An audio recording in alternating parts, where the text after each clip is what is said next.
Une trentaine d'années dans la finance internationale et panafricaine m'ont conduit à une conviction forte.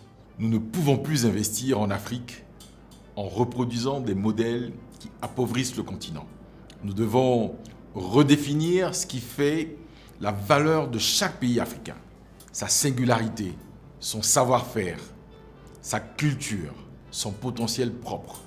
Car lorsqu'une économie se limite à exporter des matières premières, ses talents ou ses intrants, elle transfère naturellement sa valeur à ceux qui en contrôlent l'aval. Les standards, les marques, la finance, les technologies ou encore l'accès aux marchés finaux. Et aucune injection de capitaux ne corrige durablement cette asymétrie. Souvent même, elle la renforce. La réponse pour nous est simple. Occuper nous-mêmes ces positions stratégiques. C'est le choix que nous avons fait chez Genesis Holding Company. Construire là où la valeur se crée, se structure et se conserve. Genesis Capital incarne cette ambition dans la finance.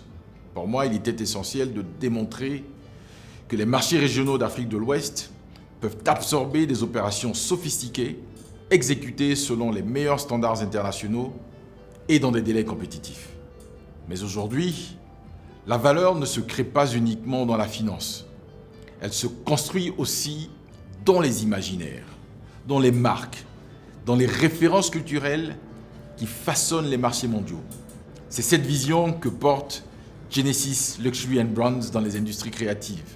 Nos investissements dans la mode, dans l'art de vivre et dans le divertissement ne servent pas seulement à révéler un patrimoine culturel.